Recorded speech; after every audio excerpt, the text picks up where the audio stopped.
Minnesota sports flowing in their veins. Mackey and Judd on Score North and ScoreNorth.com.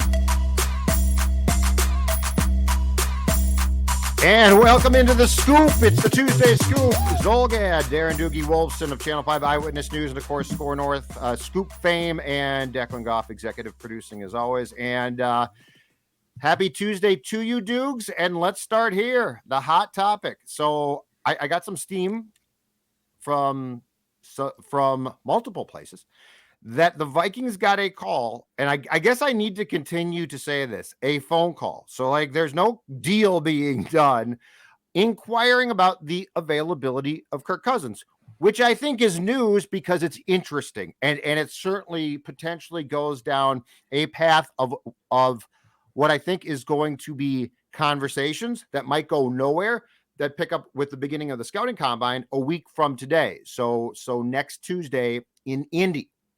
What are you hearing and your thoughts on the fact that a team like the Panthers would be willing to at least reach out? And they probably made a phone call to a few teams to check on QB availability, because that part doesn't surprise me. All right, let's lay out facts. Carolina, specifically Matt Rule, facing enormous pressure. Yes. In desperate need of a quarterback. If they don't solve the quarterback position this year, Matt Rule, in all likelihood, will be unemployed. Now, I think he can get a college job, snap of the fingers, but his time as the Panthers coach would come to an end. I, based on your steam, reached out to a number of people yesterday. One person directly tied to Kirk, for what it's worth, said, I have not heard that. Two people with direct knowledge that have gotten back to me in the past. Here is the specific evidence on that. A couple years ago, there was a WFAN radio host suggesting that the Vikings and Browns were having dialogue about OBJ. This person that would have direct knowledge of such a scenario, Carolina reaching out to the Vikings, this person at that time, a couple years ago, said, BS. There is nothing there with the Cleveland Browns. Then back in October, pre-trade deadline, there was a report, not necessarily from a credible source, but there was a report suggesting the Vikings were having conversations with the Miami Dolphins about cornerback Xavier Howard. Okay? A different person, but somebody that would have direct knowledge of Panthers-Vikings talks. This person at that time told me, BS. There is nothing there. Vikings, Dolphins, Xavier Howard. These two people, I reached out to both of them.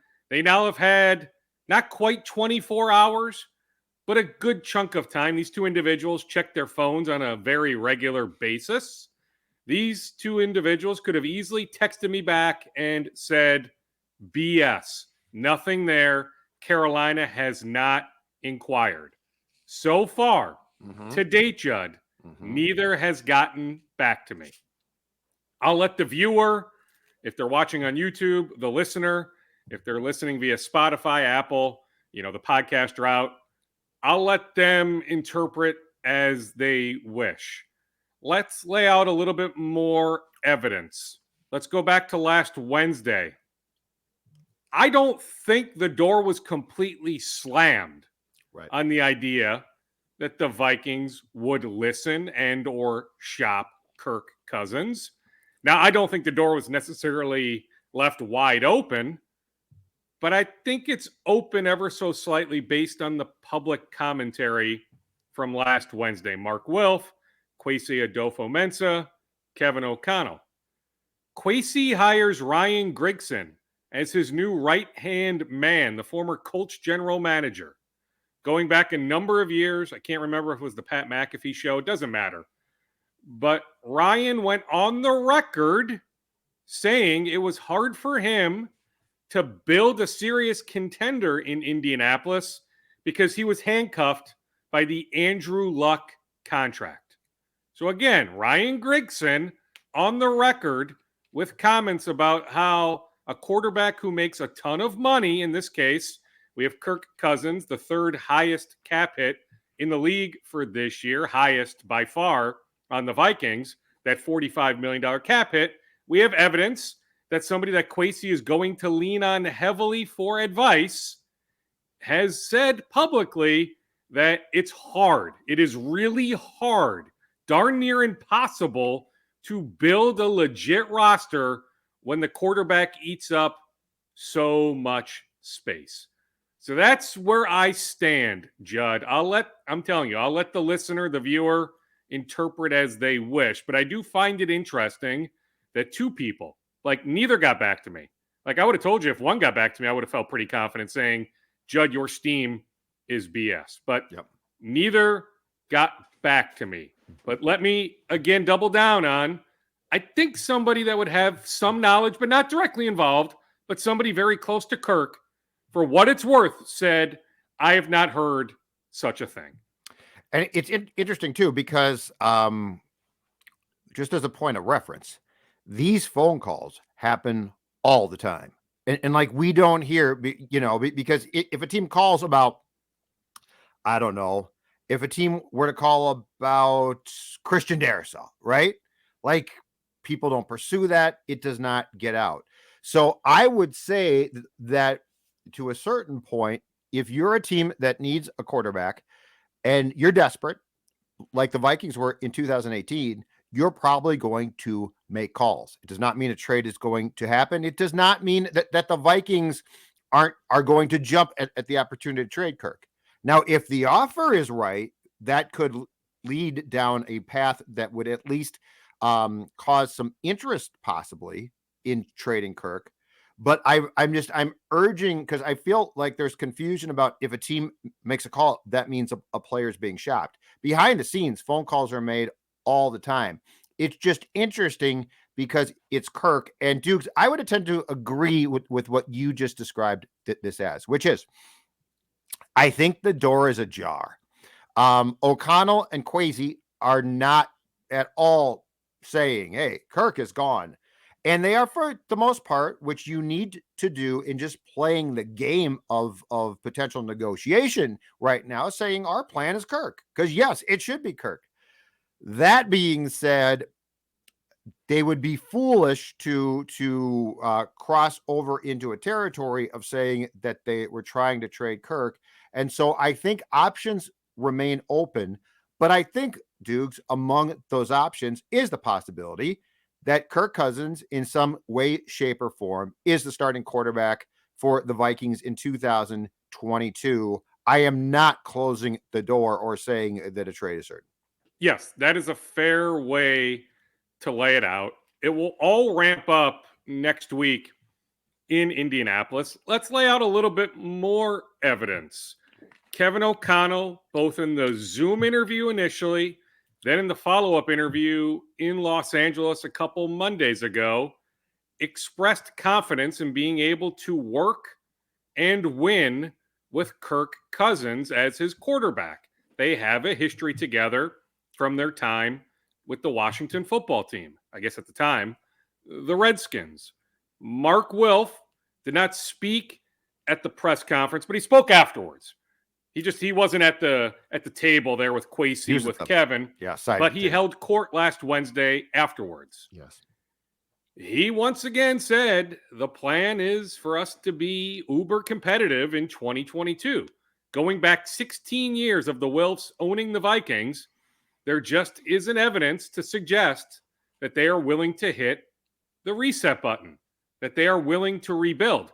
Now, the comeback to that for me, Judd, is what exactly does that mean? Like, a lot of us thought Philadelphia was rebuilding this year. Yes. Then Philadelphia. Thank you. Based on some luck, but Philadelphia found a way to make the postseason. Yep. So I'm not even quite sure what that means. The Vikings still would have a lot of good players. They could still win a number of games. But I'm just telling you, everything is going to ramp up next week. But these calls are happening right now. Judd, we know there were inquiries made about Kirk last year. Yes. So many people did not want to believe it. So, yeah, like, I hope people are listening to what we're saying. We're not suggesting a trade is imminent, but we can't sit here with 100% certainty and say Kirk will be this team's starting quarterback week 1 come September. We just can't do that. Maybe eventually we'll get to that point, but right now we can't go there. And I think it's fair to say this. The Vikings can't. Like, I think the Vikings, I think if you were to ask them right now, okay, let's drop the BS and be truthful. I think that the Vikings would say, yeah, you know what? Our plan is Kirk. But we can't tell you right now for certain. I mean, if the Panthers say, oh my God, we'd love Kirk, and you know what? We will give you the 6th pick. You ain't going to say no. So you like, better not say no. Yeah. So like that. If Carolina offers the 6th pick, you better say yes. Like within like 2 seconds, like that to me would be a no-brainer. And they'd be crazy. Like the Panthers would be crazy. But yeah, so to think that the Vikings have a complete non-fluid idea of what their roster on opening day 2022 is going to be is, one, foolish, and two, on their part, would be stupid. Have you heard more about Danielle? Because I just keep going back, and O'Connell confirmed this at his press conference. I keep going back to the switch to a 3-4, which I know means that you still play a 4-3 a lot because teams are in the nickel package so much now, Dukes. But to me, like Kirk is the most important talking point. But I really believe with the bonus he's due and his contract probably almost certainly having to be restructured if he stays, and the switch in defensive philosophy, if Kirk is talking point A, Danielle Hunter to me is certainly talking point B. He definitely is talking point B. Adam Thielen is talking point C. Michael Pierce probably talking point D. But on talking point B, Danielle Hunter, I don't necessarily have like this unbelievable update, but let's lay out the evidence there. Okay, it's a cap hit of $26.1 million. Yep. On March 21st, he is due an $18 million roster bonus. Now, there is a way to spread out that roster bonus over multiple years, right? Convert that roster bonus to a signing bonus. Correct. So there is a way to make that happen. Correct. I saw on Pro Football Focus today, they threw out a number of different trade possibilities. Them opining, no reporting behind it, but Sure. They suggested a deal that if I'm the Vikings, I would jump on. I forget the exact specifics, but it was Danielle Hunter to Buffalo. They also tossed out, by the way, Cousins to Carolina and Garrett Bradbury to the LA Rams. But on Hunter, yeah, I also found it interesting, Judd, going back to last Wednesday, Kevin O'Connell mentioned multiple names on defense. Correct me if I'm wrong, unless I misheard. No, you didn't. I don't recall Kevin specifically saying Danielle Hunter. He did not. So he listed Harrison Smith. He listed Eric Kendricks. Heck, he listed Anthony Barr, who's a free agent, but an ideal outside linebacker in a 3-4. I guess the idea there would be let's get Anthony back at a lesser number, a much lesser number that he loves it here. Walter Payton, Vikings man of the year, has all these, footprints in the community. Like Anthony wants to be here, even though one of his guys, Zim, is gone, that we can bring Anthony back at a reasonable number. So, maybe there was something to be said about that where Kevin volunteered Anthony's name, but he did not volunteer Danielle Hunter's name. So, yeah, I think as much as we're talking about Kirk, and I get it, it's the premier position in the sport, heck, all of sports, just because the NFL is king. But, yeah, I think we need to continue to talk about Danielle Hunter a good amount. I would not be shocked if Danielle Hunter is in a different uniform next year. And I think the key component to all these discussions about Cousins, Danielle, and to go down the line is this. At this point in time, I think with where the Vikings are, that if the compensation in return is right, the deal gets made. I really do. I don't, aside from a very small group that obviously starts with Justin Jefferson, I don't think any veteran is off the table. Like, I don't think we can't move Dalvin Cook because, yeah, he's very good.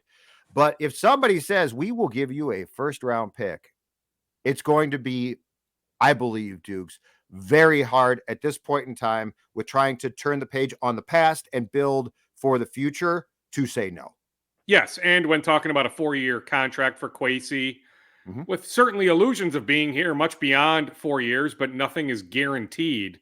So the clock is ticking on those 4 years. Now, like, I don't see a scenario where Dalvin Cook is elsewhere. I don't see a scenario where Eric Kendricks is elsewhere.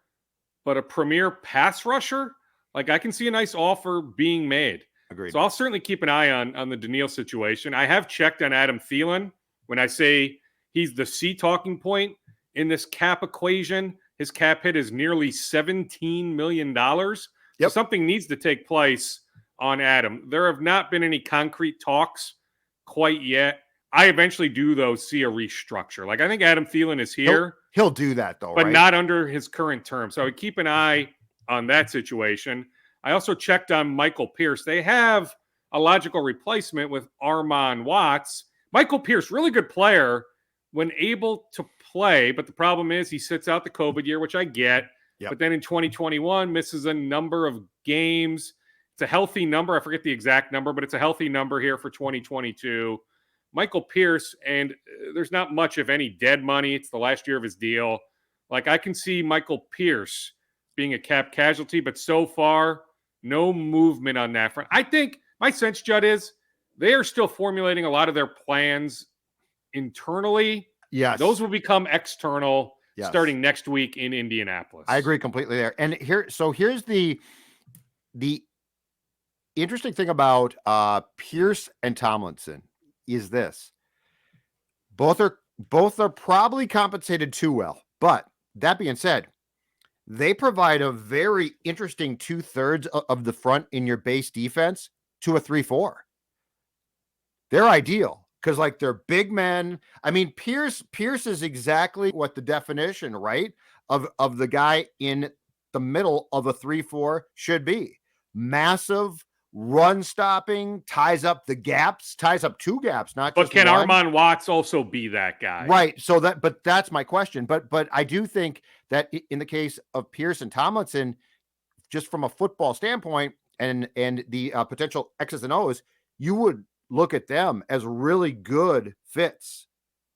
Really good fits. 100%. Yep. And so, yes, can Watts be that guy? But this also gets back to, just as far as conversation about the base defense goes, this also gets back to Hunter, who might say, I like being on the line. And if you're going to say in the base defense, I'm a stand-up linebacker, I'm on the line, but I don't have my hand on the ground, blah, blah, blah. So, I mean, there's just a lot of, like, I don't think that we're focusing enough yet on what this defensive change means. And I know that I think the stat O'Connell threw out is because teams are in the nickel package so much now, Dukes. I think he said it's essentially 81% of the time that they're in a 4-3. But that being said, the perception among the players will still be, you are telling me that you're switching to a 3-4, which means that some roles are going to change significantly. It might be good for some. I just could see some guys balking at that. Yes, and I mean, there's previous animosity involving Danielle with this regime.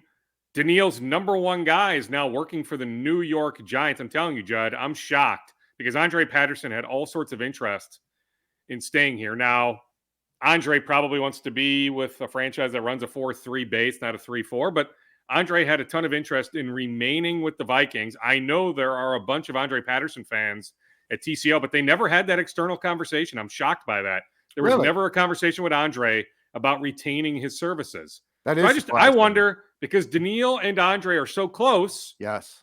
Could the Giants be a team that eventually shows some interest in Danielle Hunter? So just, I mean, Judd, so we're sitting here on February 22nd, 2/22/22. Happy 2/22/22 day. Like, think about over the next month. Oh, God. How much is going to happen, including a lot of pro days, and, Kwesi's going to travel to some pro days. Gregson will travel to some pro days. Jamal Stevenson, Chatter can pick up at some of these pro days, but Chatter is going to pick up in Indianapolis. Next thing you know, it'll be April 4th when the Vikings can begin their offseason program.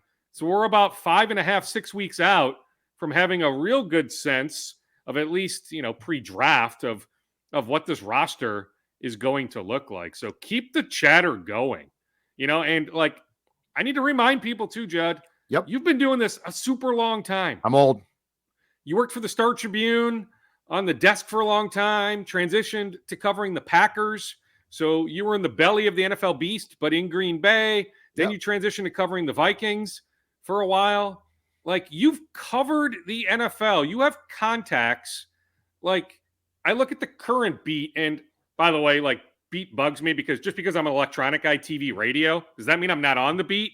Like, I'm doing something with the Vikings nearly daily, but that's another conversation. But if you want to look at the quote unquote beat people for the Vikings, like, there's a lot of them combined that don't have the experience you do. So you're not recklessly Really tossing out. Like, I'm pretty sure. I don't know who your sources are on this. I won't ask who your sources are. I can't tell you. I couldn't. Not on camera here, but I won't even do it behind the scenes. But I'm confident in knowing how many people you know, the contacts you have, that you wouldn't just recklessly toss out, hey, Carolina has made an inquiry. Yeah. And it gained steam, by the way, and nobody debunked it, right? Like, it's not like it had to be with me in my phone contacts, the text messages I sent. It gained enough steam yesterday where somebody could have debunked it. Not one person said that is BS. Yeah, and look, too, the thing here is Kwesi and O'Connell are new.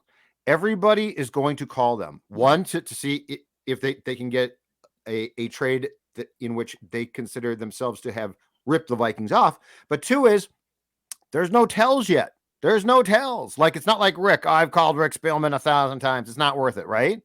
This is a new regime that you don't know how they're going to react to trade inquiries. You don't know what their thought process about, heck, building a roster is. So, like, this is a whole new world. It's a whole, and right now there is nothing about them that's predictable because we're not there yet. So, like, there's going to be a ton of conversations and attempts to make trades and attempts to pry guys off. And when you say, too, Dukes, when you say, as much as the Vikings have, that we want to change things, our culture, like, we are changing our culture completely, which, by the way, is great. That's fine. But the assumption then is teams that have been like the Vikings have in the past, i.e. sort of desperate to win, are going to say, oh, okay, so if you're going to say out with the old, in with the new, that could mean Thielen, could mean Harrison Smith, could mean Dalvin. So it makes a ton of sense right now to think, are the Vikings in a position where they're going to try to make moves, in some cases for the sake of said moves? And we don't know. They might. So, like, there's a lot of variables and factors that are going to be tied into the next few months that the Vikings have not faced for years, because the predictability of the executive and coach in this matter, they're gone. They're completely gone. I'm just telling you, with a 4-year contract. I agree completely with this. Like, I know, put it this way, I know at least a couple of the GM candidates. Can't speak specifically on Kwesi, but, doing their due diligence, their homework, just on the league itself. A lot of people looked at Detroit and said, Quinn comes in with this sterling reputation from the Patriots organization, brings in his guy, Patricia. The next thing you know, pre-5 years, both are out of jobs. Correct. And there are other examples like that, but this is how a lot of these GM candidates look at it, like, whoa. And yeah, the Ford family isn't the Wilf family, but that the pressure is so immense that we need to get this thing right. Maybe not that first year. Maybe you get a little bit of a leash, unless you're Houston or maybe Cleveland back in the day. But for the most part, you get some leeway, right? So you can slowly build the thing up where you hope it gets to, but that the clock, I'm telling you, the clock is ticking.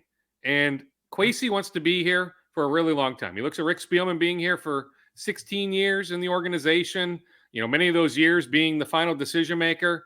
Kwesi wants to be that guy for a really long time. But if he doesn't get this thing right in the first few years, he's not getting a contract extension. I'm just telling you, he's aware of that. Good stuff, Dukes. Thank you, and we'll talk to you with Phil in tow on Thursday, okay? Okay, sounds good. See you, boys. Appreciate it. You take care.